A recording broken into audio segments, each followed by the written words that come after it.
Welcome to episode 21 of the Skadi podcast.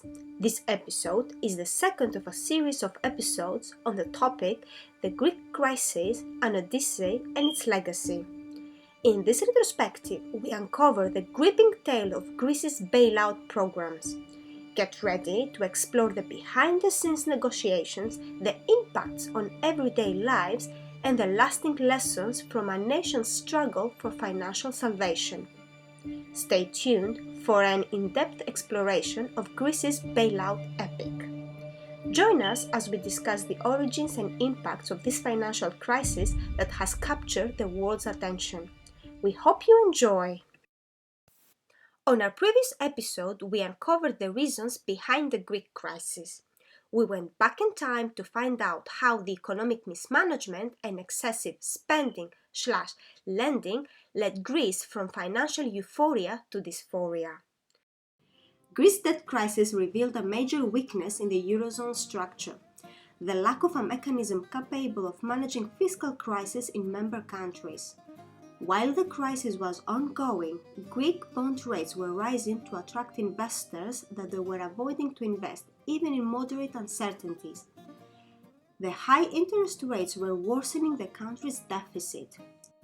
By 2010, it was estimated that almost 70% of Greek government bonds were held by foreign banks.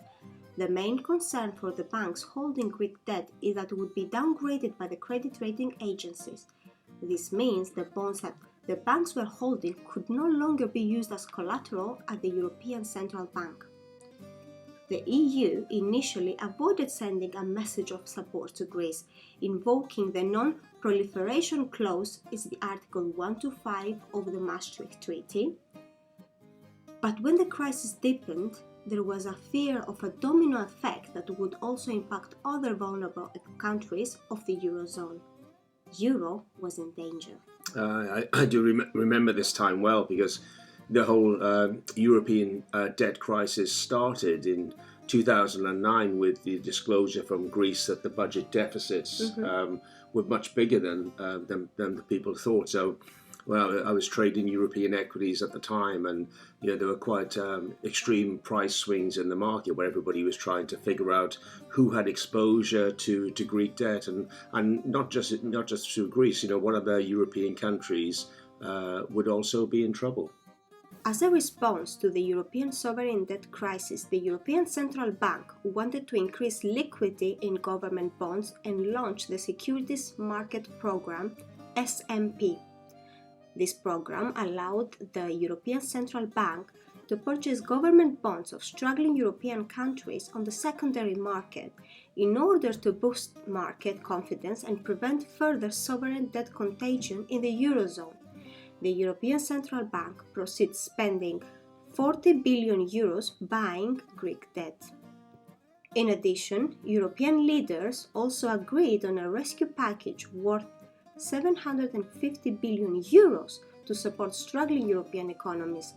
This program was set by the European Central Bank, the European Union, and the IMF, and it was a temporary crisis solution for weak Eurozone economies, Martin. That is a really interesting bit, because I think, as you mentioned, initially the EU was citing Article 125 as a reason for not helping, and then they launched this temporary crisis solution, as you said, the European Financial Stability Facility, which turned into the ESM, the European Stability Mechanism, essentially going against what they'd said earlier on, that they were unable to help because of Article 125. Exactly. And I do remember a few years on, the European Court of Justice backed the ESM as a rescue package, but I think at that point there was no real alternative, because we were really still in the heart of the whole European debt crisis, and for them to sort of revoke that and say no, what you're doing is illegal against the EU treaty, then would have been unthinkable. It would be unthinkable. Exactly. Prior to asking for any European Union help, in February 2010, the Greek government implemented a series of austerity measures in response to its severe debt crisis. These measures were aiming to reduce government spending, increase tax revenues, and implement structural reforms to address the country's budget deficit. In April, the Greek government introduced more austerity measures, but quickly realized they failed to improve the country's economy. It was then when the Greek Prime Minister reached for help from the European Union, European Central Bank, and the IMF to rescue the country. They agreed to participate in a 3-year bailout program. So that's interesting. So the Greek government were introducing their own measures to try and address the debt before they reached out to the EU for help. But I think I wasn't aware of that at the time. Yeah, exactly. They tried, in the country, to help the situation, but it didn't go well. Greece's first bailout occurred in May 2010.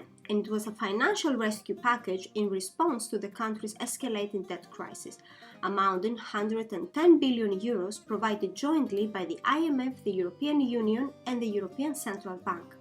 From the total 110 billion euros, 80 billion was provided by the European Union and the European Central Bank, and 30 billion from the IMF. Germany's share of the 80 billion was Eurozone highest, around 22 billion euros. Okay. One of the IMF's main rules is that it wouldn't normally participate in a bailout where a country's debt is not sustainable, as it was in Greece's cases. This is because lending to a country with unsustainable debt would exacerbate its financial difficulties, making the situation worse. The financial assistance to Greece was done in order to mitigate the high risk of crisis spending to other countries, forcing the IMF to bend its own rules. The first bailout for Greece included a detailed set of conditions aimed at addressing the country's fiscal crisis and restoring economic stability. Fiscal consolidation measures were required where Greece committed to implement stricter austerity measures to reduce the budget deficit. This included cutting public spending in various areas, including social programs, reduction on public sector salaries and social benefits, and of course, tax increases to boost government revenues. Yeah, tax increases. Conditions set with the first bailout set a target of saving 38 billion euros by 2012 through further austerity measures. Greece had to change the pension system by raising the pension age and reducing the pension pot. Reforms were also implemented in the job market to increase flexibility and competitiveness, making it easier for businesses to hire and fire employees. The bailout program mandated the recapitalization of Greek banks to stabilize the financial sector. Measures were taken to address issues of non-performing loans, known as red loans, and improve the overall the banking system. Okay. Greece was required to privatize state-owned assets and industries to encourage investment and generate revenues. This involves selling off shares in various state-owned companies, including energy companies, transportation assets, and real estate. To guarantee that the country respected and followed the agreed reforms, the European Union, the European Central Bank, and the IMF, jointly referred as the Troika, assessed the country's finances regularly. Troika's involvement was a subject of criticism, as the austerity measures they required had significant social and economic consequences for the Greek citizens. Many argued that the strict austerity measures contributed to a prolonged recession and increased unemployment, while others believed that they were necessary to stabilize Greece's economy and financial situation. Mm-hmm. The implementation of these measures sparked widespread of protest, riots, and social unrest. Hard times. During the first bailout in 2010, Troika predicted that the country's debt-to-GDP ratio would be reduced through a combination of financial assistance and structural reforms to a sustainable level. At the beginning of the bailout, the goal was to reduce Greece's debt-to-GDP ratio around 120% by 2020, the threshold set by the IMF to consider the debt sustainable. Those predictions were based on an artificially low level of 115% debt to GDP that Greece was reporting at that time. I see. With the fiscal consolidation measures that would be implemented, the forecast was the debt would rise to 150 to GDP by 2013 because of the recession, Mm-hmm. but from 2014 the debt would start to decrease until 2020 to reach the 120% to GDP. However, the actual debt in 2013 was 178% to GDP Wow. and 181% to GDP in 2020. With the full implementation of Eurostat statistical rules in November 2010, it was revealed that the deficit to be financed was larger than previously estimated, prompting further credit downgrades. The bailout funds were designed to address the economic challenges in Greece, but the reality is only a small portion of the funds went to Greece to assist the economy, and a substantial portion indirectly benefited the foreign banks and institutions holding Greek debt. That's very interesting again, because I think there was a lot of criticism at the time about where the funds were going, and there was a former head of the Bundesbank, Mr. Poll, said in an interview, I think back in 2010, that the first bailout was essentially largely concerned with protecting French and German banks who were exposed to Greek debt. And I think I think he said on the day that the first rescue package was announced, shares in French banks rose by 24% on that day. So you can see how much the markets were worried about the bank's exposure, and what a relief it was when that huge financial rescue package was finally announced. It was announced to save the European banks, not Greece, Yes, apparently. The global financial crisis in late 2000 brought the world's economy to its knees. Markets, governments, and financial institutions got deeply affected. Listen to the Skadi team of experts discussing this unprecedented event and the impacts that followed. So this episode, what a roller coaster the first episode was, and we're left on a bit of a cliffhanger. This time we're going to kind of go from 2010, I think, right through to 2018. And 2010, we were all pre-Skadi, still in the market in different, the market in inverted commas, or certainly in frontline roles within the financial industry. So what were you doing at that time, Martin? Yeah, well, I was trading portfolios of stocks across Asia, emerging European countries, developed European countries, and in Latin America as well. So, lots of active trading going on at that time. And I think for me, the Greek debt crisis started off the whole European-wide debt crisis, which was an interesting time. Stocks were very volatile. I specifically remember everybody closely watching developments within Europe to find out, what would be the government's approach and the ECB's approach, IMF's approach to the unfolding situation, in Greece and beyond. So what does that do? When you're trading a portfolio of stocks, doing the job you used to do, how does that markets being volatile? How does that make it more difficult, or what do you have to do in your role? Because these are what are your customers? They're what, passive accounts? They're generally more passive accounts, and they'll be trying to allocate any money that they are attracted into their funds in the most efficient way, looking at the holdings that they have, rebalancing where they want to be. And of course, it's much easier to sort of plan your investments in fairly stable markets. If stocks are flying around by 5-10% on a daily basis, it makes it very difficult for the manager to sort of plan the night before, get his weightings right, get the orders all finalised and checked for odd lots, etc. Say, this is what we want to buy and or sell, and this is how we want to do it. Not really knowing what's going to happen the next day as the markets open. So I think it added a lot of uncertainty to the investments that were being made, and with some of the events that were happening in Greece and across Europe, the movements on a particular day could be quite frightening. It's an interesting perspective. And what about you, DT? What were you up to? So I was head of trading at an agency broker, and the bulk of our clients were hedge funds. And the bulk of the business we were doing, I suppose, was M&A, merger and arbitrage type business. So if I'm brutally honest, obviously I remember all the headlines, but it didn't really touch the sort of business we were doing per se. I mean, as a rule, we weren't really doing much Greek business, I can remember at the time. So, our prime broker may well have, the broker that we used may well have put up rates to be trading in Greece, but I can't really recall, and I would be remiss to say they definitely did, because it's something that really didn't impact what I was up to.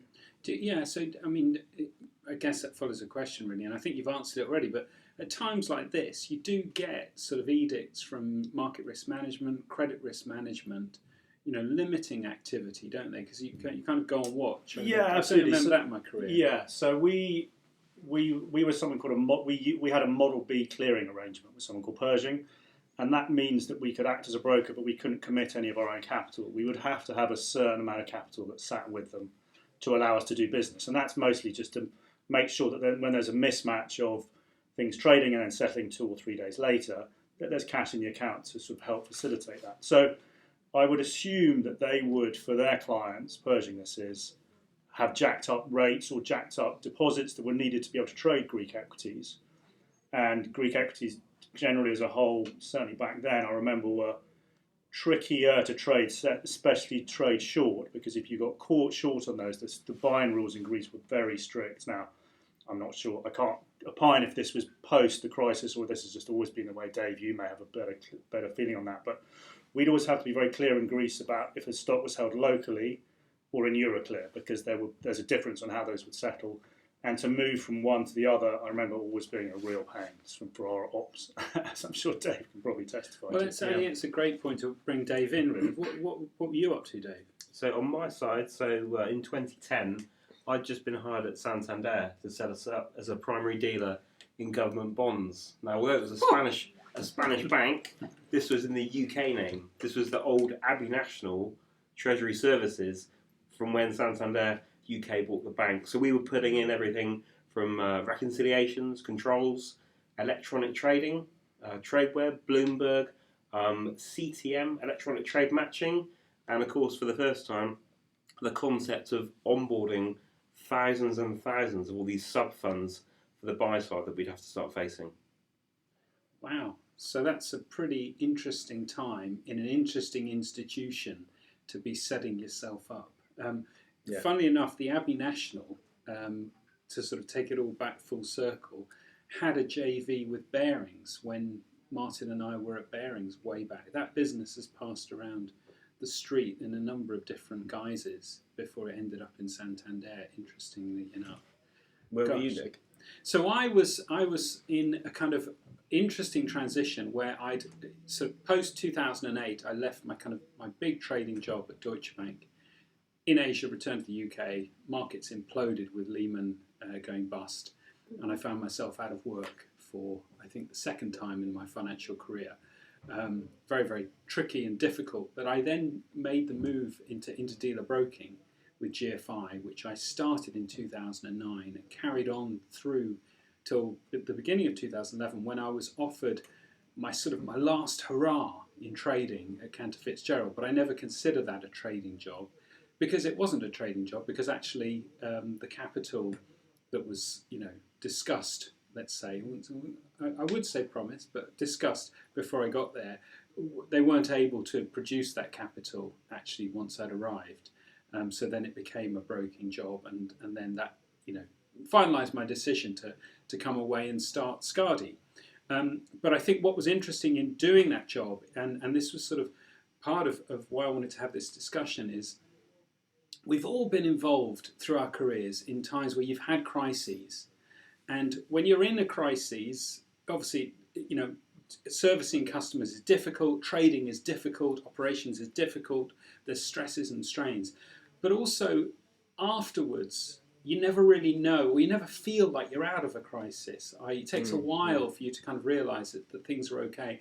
And there's sort of follow-on jitters that happen. So what I think is so interesting about the Greek crisis, one, the length of it. It's such a great story that Alexandra has put together. Yeah, definitely. Going through all of these years. It to me, the period we're talking about now is the Greek crisis, but actually what she's opened my eyes to is how far back this goes, and it's a really fascinating story, and that's why it's exciting. We've got this into 3 episodes. Oh my God, what's going to come in the next episode? I'm really excited about what we're going to talk about in this episode, because there's so much. But it's that sort of situation where, I went from a sort of, massive trading position at Deutsche Bank in Asia with huge liquidity. The liquidity buffers were off, and truthfully, I was getting, under so much pressure from my boss at Deutsche Bank to up the size of what we were doing. And I was explaining to him at the time that we didn't have the liquidity. I had to operate within the liquidity. It was dangerous to go any bigger, but it was all about being the biggest in the market. To then a broking role when traders, come 2009, had no capital, and they were leaning on the broker for prices, because that was the only way you could access capital, was by using other people's capital. So it was a really interesting time to be an interdealer broker, to find yourself in that kind of demand. And then into 2011, which was a terrible year for bonds because of all of this activity. There's so much uncertainty around. And opening a trading desk at that time, focusing on convertible bonds, but convertible bonds are such a bond-like product. People often think about the equity side of it and the conversion option, but convertible bonds really are interesting assets to trade in all of the zones. But when they're down in that bond zone, it's really difficult, with the credit concerns and are people going to pay puts and so on and so forth. So it's a really interesting time to be active, and this was a really particularly difficult period to be trading at the time. So I thought it was a really interesting way to open this episode, to kind of set that tone, because we kind of, all of us had kind of gone from this sort of, that global financial crisis was such a watershed, wasn't it? Because time before that, the rules were different. You had big capital wherever you were, by any measure, compared to the capital that you had afterwards. And also the other thing I think that changed was the attitude towards customers. Because customers, again, there was so much more consideration and protection of customers afterwards, and rightly so, because of the terrible behaviour that occurred, pre the crisis. Yeah. And we know that firsthand, because, my God, Skadi, for the first 4 years of its life, spent, helping banks go back and go through all of the kind of the toxic behaviour and put right culture and conduct, and examine things like, benchmark setting processes and all of that kind of stuff. All of our focus of our first 4 years was really unravelling and trying to strengthen and protect banks against, the conduct that had gone on before. The first bailout faced significant challenges in implementation and effectiveness, leading to the need of a second bailout for Greece. The second package was designed to provide Greece with additional support, address the deficiencies of the first bailout, and create a more sustainable path towards the economic recovery and stability. Yeah, probably some of the deficiencies of the first bailout were that not all the funds ended up in Greece that were segregated and are supposed to go to them, because a lot went to save the banks. They went to save the banks. By the end of 2010, the European leaders realized that the rescue program they designed for Greece collectively with the IMF wouldn't make it to the 3-year length they initially predicted. Their main concern was not for the European central banking system, as we said before, as they were already settled. Yeah. They realized that the Greece's crisis started to affect other European economies, mainly the Southern European economies. Okay. A new concern that a Greek default would shake the international markets prevailed. And here comes the question, Martin. If the EU failed to rescue a small country like Greece, what would happen where more and larger European economies would be in the same position? Yeah, that's a big question they had to deal with. Exactly, I think it shook them. In October 2010, the Davos summit came to change how the European Union handled crisis. The German Chancellor, the French President, agreed to the principle of PSI mandating losses for sovereign bond investors. PSI was paving the way of a cut of the Greek debt. Before the PSI, Troika held a significant amount of Greek debt. The exact percentage varied, but the share was not included in the debt reduction because it's not possible to reduce a debt that has already passed through the official institution's hands. The strange thing here is that it was obvious from the beginning of the crisis that the Greek debt needs to be cut. But Troika first accepted the debt in 2010 in order to cut it later instead of doing the other way around. However, the decisions were both political and bureaucratic. Mm-hmm. What was precisely predicted by the PSI was that the public debt owed to private individuals was in form of bonds. By the end of 2011, the Greek debt exceeded 350 billion euros, where 205 billion euros worth of debt bonds were held by private sector through GGBs, Greek government bonds. Okay. With implementation of a PSI, the country invited all these private bondholders to tender the bonds and receive 15% of their nominal value in short-term notes guaranteed by the Troika and a 31.5% in new Greek bonds. In simple words, Martin, private bondholders were asked to trade in their Greek bonds for new ones, offering lower interest rates and longer maturities. This Greek government bonds exchange resulted in a haircut of 53.5% of private sector. Wow, this is the private sector involvement, the debt restructuring program, and obviously the sweetener was the 15%, in short-term notes guaranteed, but then the ECB had spent 40 billion on Greek bonds, and they managed to exclude themselves from the PSI or debt restructuring program together with other Central European banks, and I think. This upset an awful lot of people, I remember at the time, and I know in the end the European General Court sided with the ECB as being able to do this, but I think at the time it created a lot of upset in the market and disbelief at how they could be treated differently to the other bondholders. It's sad, though, to consider that the European Central Bank didn't participate, but the Greek banks they did, and they saw their bonds being cut almost 0.5%, so they lost. Amid public anger and austerity, the then Greek Prime Minister calls for a referendum on a second bailout agreement. Shortly after, he called off the referendum as the rest parties of the government agreed with the renewed bailout program, and as a result he resigned. Greece, under a new government, signed for the second bailout program and implemented further austerity measures and structural reforms.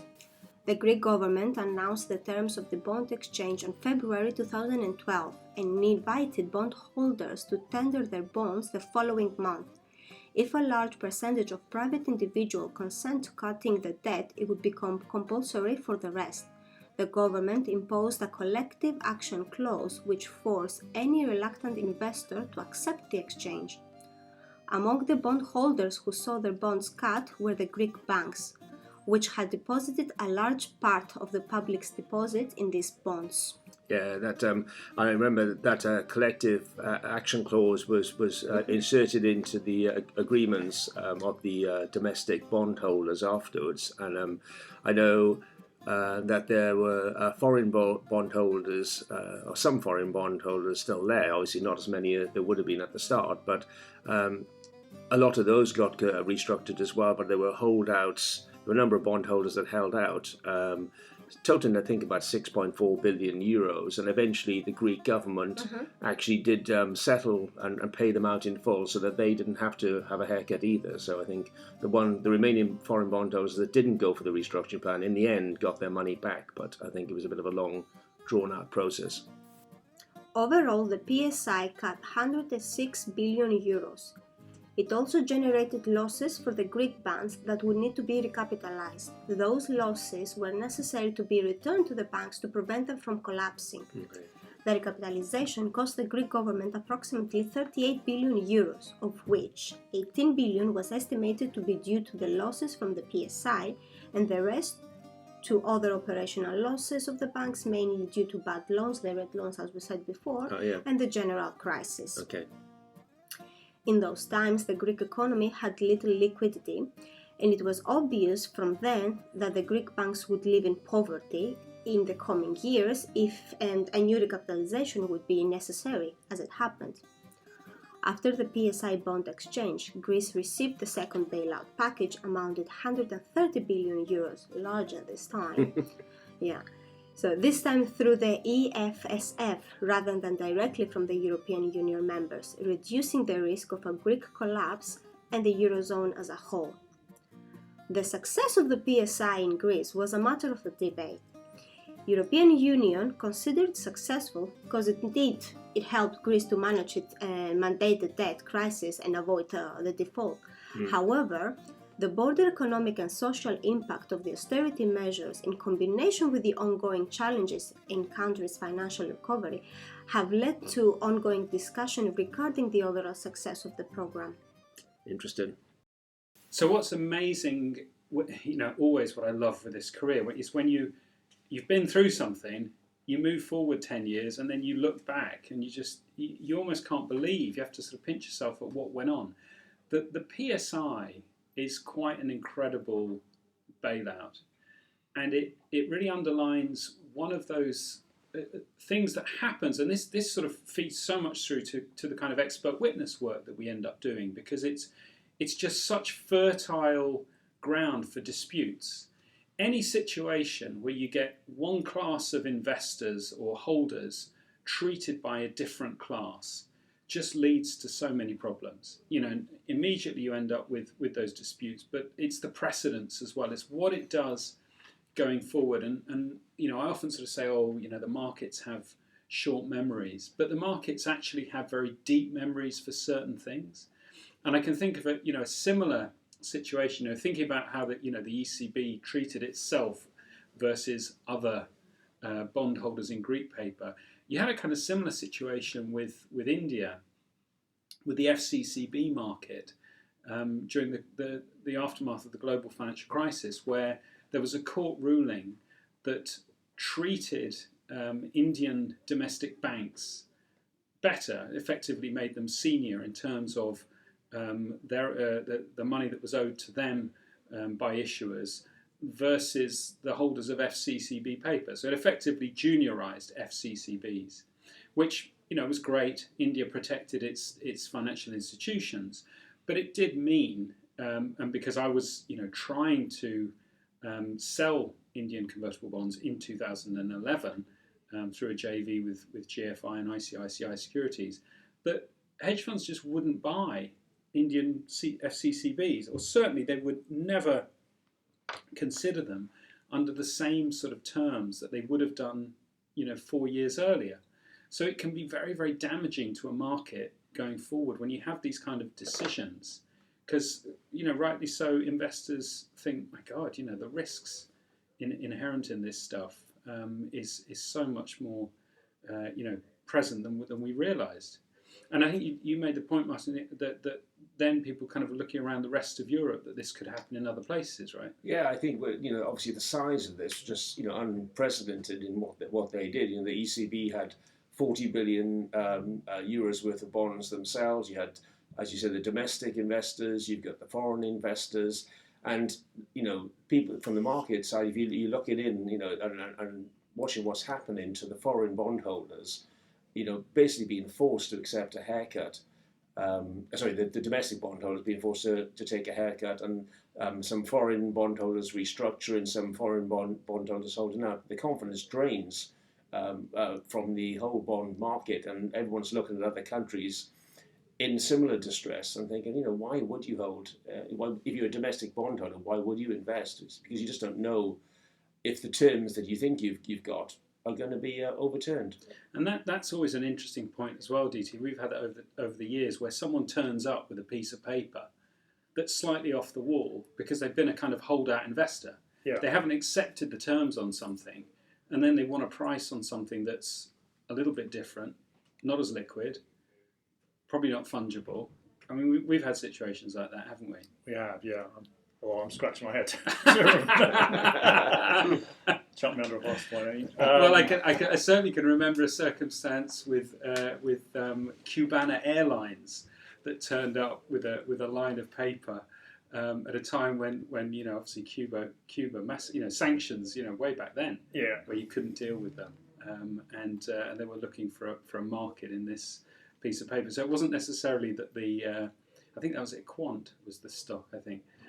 where the paper wasn't necessarily different, but it was just the fact that you couldn't deal with the holder on that one. Anyway. The transition from the second bailout to the third bailout for Greece was marked by a series of negotiations, challenges, and decisions aimed at addressing the country's ongoing financial crisis. After years of austerity measures and social unrest, Greek citizens grew wary of the harsh economic condition imposed by the bailout conditions. On January 2015, general elections were held and Syriza, led by Alexis Tsipras, emerged victorious. Syriza's election was significant because it opposed many of the austerity measures. End of June, the second financial assistance program from Greece, which was financed by the European Financial Stability Fund, the EFSF, as we mentioned earlier, it ends. Okay. The Greek government missed the 1.6 billion euro payment to the IMF, making it the first country ever to effectively default to the organization. Wow. The new Greek government sought to renegotiate the terms of the bailout with Troika.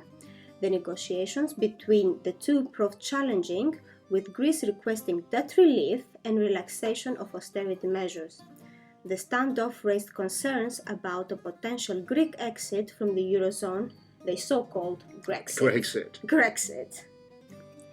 To stem capital fight, the Greek Prime Minister had previously announced emergency capital controls limiting bank withdrawals to €60 per day after the European Central Bank restricted its support. The banks were closed for 3 weeks between June and July to prevent a bank run by anxious customers who feared economic meltdown and Grexit. The controls put a severe brake on economic activity. It must have been a nightmare, situation. Banks closed for weeks. People worried, couldn't get money out. It's just everybody's worst nightmare. Imagine, everyone was rushing to the ATMs, but at some point the ATMs they're gonna run out of money, so you're gonna end up without money. How are you gonna survive? What a terrible time! It was horrible. I remember I wasn't in Greece. I wasn't living in Greece during that time. I left 2015 before the capital controls, but I went later on in the summer, and it was horrible. People were even for me, because I used to have my card and my and cash with me, and when I was going to take money from the ATM, it was a limited amount. It was how can I live with this small part of money? Yeah. And I was only on holiday. Imagine if you have to feed your family. Yeah. It was just truly awful. It was horrible. Before the negotiations, both Greece and the creditors, now they are called creditors, not anymore Troika. Oh, okay, Troika. Every bailout, they have a different name. Yeah. And the creditors only were considering a potential conflict between them. The European Union believed that such a conflict was a matter of time. Yes, because you're putting more austerity measures. Greece at some point, you can only push. You can only push so much. At some point, they're gonna explode. Yeah. And as I said, it was when it actually happened. The conflict between them. They freeze the financial assistance to the country, which was still on the second bailout. On 5th of July, 2015 marked the day, the Prime Minister calls for a referendum on the third bailout agreement. As a result of the referendum, the bailout conditions were rejected by a majority, with over 61% of Greek citizens voting no. Despite the initial resistance, though, the Prime Minister ultimately faced the reality that the Greece's economic situation was in a perilous position and the country's financial stability was at risk. Shortly after the referendum, he agreed to a similar set of conditions to those that had been rejected by the Greek citizens. By 61% by the time. And he agreed on stricter austerity measures. Wow. So this decision was made to prevent the potential Grexit and secure Greece's position in the Eurozone. The Minister of Finance, Varoufakis, resigns immediately after the referendum. When the government accepted the bailout agreement, he called the deal as a new Treaty of Versailles, if I'm calling it correct. This comparison was to emphasize the perceived severity of the austerity measures and economic reforms imposed to Greece on the third bailout agreement. He aimed to highlight the potential negative consequences of implementing stricter austerity rules, as he believed it could lead to long-term economic damage and social unrest. Of course, you are painting the country. The Minister of Finance believed that threatening to leave the Eurozone could provide Greece with a leverage when negotiating with its creditors, as it could have significant implication from the stability of the Eurozone itself. He considered even a new currency, listen to that, as part of his negotiations. He proposed the idea of a parallel digital currency, often referred as a digidrachma. If that was happening now, it would probably take off. It would be over the blockchain in no time at all. Of course. So that digidrachma could run alongside the euro. This currency could be used to facilitate transaction within Greece and potentially provide the Greek government with more control over its monetary policy. Although this crazy idea was met with great skepticism and concerns from both Greece and Europe, and it did not ultimately come to fruition. Listen to this. The German Minister of Finance, Schäuble, had a Grexit plan already if the country wasn't agreeing in the fiscal austerity measures and reforms. And he wasn't taking in consideration the threats like from the Greek finance minister of leaving Eurozone and running a parallel currency. The German minister wanted to create this strong European core, and by that he meant fixing Eurozone by either expelling the unbehaved countries, if you want me to say that, or with more reforms and conditions. His rule was adapt or leave. Right. So this, the 5-year Grexit plan was ready to execute, it was everything set. But the EU continued to support Greece staying in.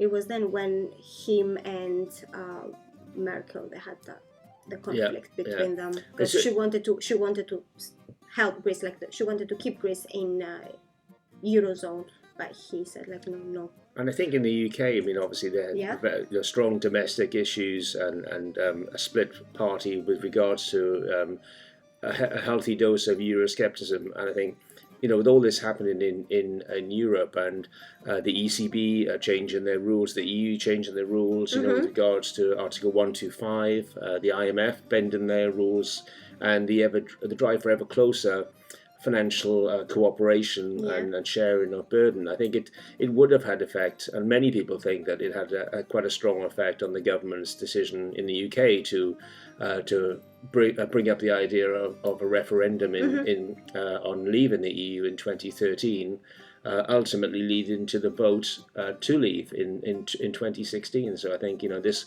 all this panic and worry and unrest throughout Europe and the sharing of debt burden would have certainly contributed, I think, to the change or the hardening stance of the UK government, with fairly far-reaching consequences as a result.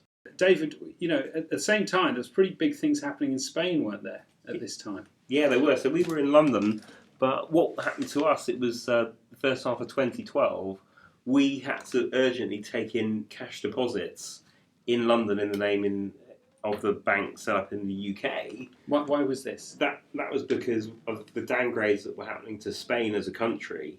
They were constantly being downgraded. So we had, as a bank, clients in Spain that had deposits that we very, very quickly, overnight, had to move into London. We didn't just have to move the deposits. We had to onboard those clients. We had to set up all the infrastructure, the controls, to make sure that their Swift messages would come through to us correctly. Would the messages hit the Swift screening software? Would they pay late? Would they format the messages correctly? Would we be able to handle all of that infrastructure at the very last minute? So it's amazing. These decisions, like rating agencies downgrading somewhere, etc.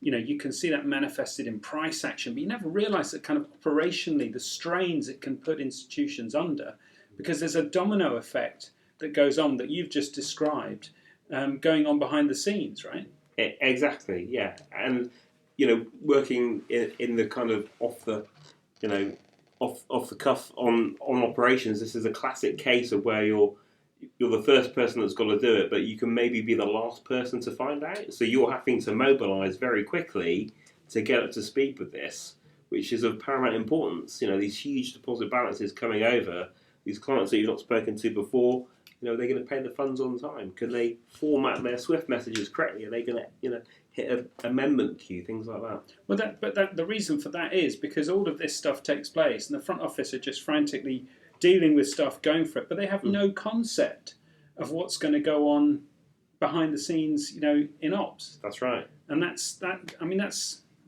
kind of, it makes me think there's a good avenue for training there, Dave. And communication. Yeah, communication first, training second, probably. Yeah, that's fair.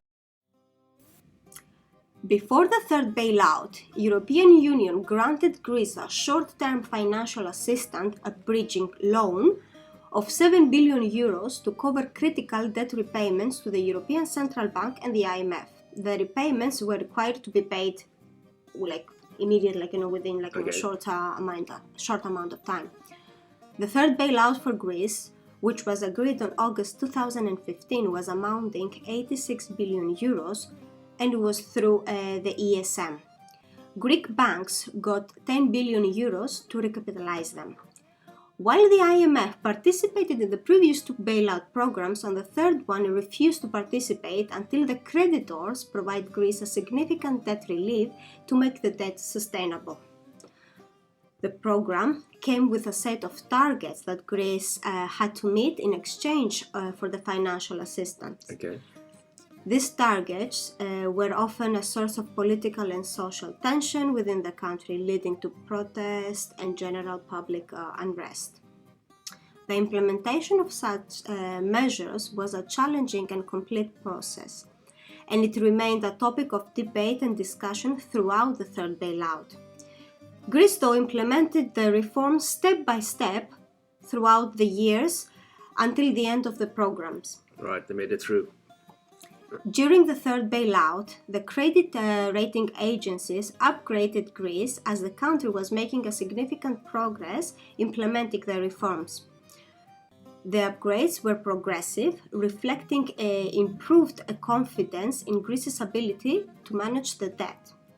Greece returned to the financial markets in 2017, issuing the first 5-year bond, which was well received by investors. Yep. This move signaled a degree of confidence in the country's ability to access international markets again. Listen to the Skadi team discussing the negative rates around the period and the issues they caused. Okay, so once we had all this deposit business happening and working nicely, it was then in June 2014 when the deposit rate at the ECB actually turned negative. So it was flat before, but they went negative 10. So obviously, as a bank, we would hold our euros with a cash correspondent, who would then place them overnight with the ECB, who would charge us interest. So then we had to start charging interest on deposits on long balances. Wow. So you start thinking about it. We're looking at things like, can the system, we know the system can calculate interest, but can it calculate interest to deduct the interest on a recap account? Yeah, yeah. And not just that, but also the accounting. Will the general ledger, send the entries the right way for the double entry, because everything's reversed. Yeah. Everything's different. And then if you've got a client who's going to get interest at the end of the month, we can't take that account down to zero. They've got to leave enough on the balance that we can take off of them that we're going to charge them for the interest, because it's negative. Mm. Yeah, and I think you've raised this a few times, Martin, that negative pricing causes no end of problems, just for what Dave talked about. The modelling, no one's expecting it. We've seen it recently, the price of oil, and the systems. Even though it's been fairly well flagged that the prices, could go negative, then people just aren't ready, and they don't test enough, and they don't build in the resilience into the systems that they need to when these, black swan events, whenever they occur. it's scary, really. And this was a black swan, but actually it wasn't, because this became business as usual pretty Yeah, soon, yeah, right? Because yeah. it wasn't like an aberration. Like the oil thing was an aberration, wasn't it? It was like a black swan. Yeah. Oh, they're negative, but then Yeah, it's come back. Where can I get some storage for this stuff? Kind of thing. But this was now the way of it, wasn't it? Negative rates. Rates of 0. For the next 10 years plus. It's I mean, with the ECB deposit rate, that went further and further negative to negative 50 bips.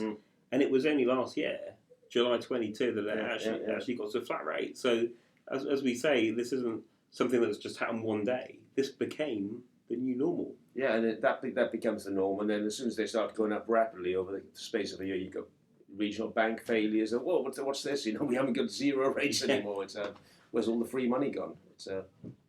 And this is also where you think about things like where you're offshoring and you've got staff who are just not in the area, the geographical area, to kind of put 2 and 2 together, because it may be blatantly apparent. You got someone in Madrid thinking about this, going, oh no, I totally get that rates negative. But if you're doing this from someone in Southeast Asia or someone in Central Europe, whatever it happens to be, it may not be the case that they're aware of this. So they may just look at that ledger entry that you're talking about and go, oh, no, that can't be right. Reverse. And then you get these little errors incrementally adding up every day until someone discovers it. And that's the horror story, isn't it, Damian? When you discover small errors that have been building up over a period of time, and they can be a big error, and they never go for you, do they? Yeah, no, they always go against you. It's like FX. Whenever you've done an FX the wrong way around, you discover it 2 weeks later, and it's never gone your way. You've always lost money. Always against you. So yes, all fun and games. The European Union turned the page on its darkest period as Greece formally completed all the reforms required and is getting ready to exit the bailout, but only after the Eurozone's leaders sealed the deal of a debt relief. Key elements of the debt relief were extension of maturities, reduction of interest rates, grace periods, debt buyback at a discount, and reinvestment of profits from Greek bonds by the European banks. Okay. With all these measures, the creditors could safely say that the Greek debt would be sustainable. But the country was still facing challenges.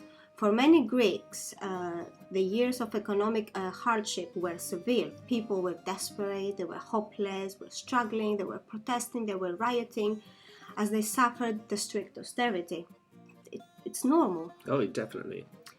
The economy was growing really, really slow, and the unemployment rate was high, peaking like in 2013 it was 27%, and for the young generation was at 58%. Wow. I was part of that 58%, Well, to let you know. That's an incredible number. And shortly after, nearly 500,000 of young Greeks fled the country, including myself. People believed the bailout deals, rather than saving the country, harmed it. After 9 years of unprecedented economic hardship, Greece exited the third bailout on 20th of August 2018. So ends a series of 3 bailouts designed by Troika. Or the creditors, as they know. All the creditors, Yeah. exactly, all the creditors. And then a total of 289 billion euros was lent to Greece in the wake of the financial crisis to stop defaulting on its sovereign debt. A new era started again for Greece, Martin. Wow, what an episode, Alexandra. There's been so much going on there. It's just hard to take it all in, but thank you for sharing that with me. You are very, very welcome. You've been listening to the Skadi podcast. This episode was the second part of a series of episodes on the topic The Greek Crisis, an Odyssey and its Legacy. Join us for part 3, where we will discuss the social and financial situation of Greece after the bailout programs. On the discussion panel today was Nick Corry, Damian Taylor, Martin Anthony and David Bridges, with research and interviews carried out by me, Alexandra Mexi. If you want to listen to more episodes, just find us by searching the Skadi podcast on any streaming platform. Feel free to connect to us at Skadi Limited on LinkedIn to read about our research and business relation to anti-financial crime and control functions. Until next time, σας ευχαριστούμε για την ακρόαση.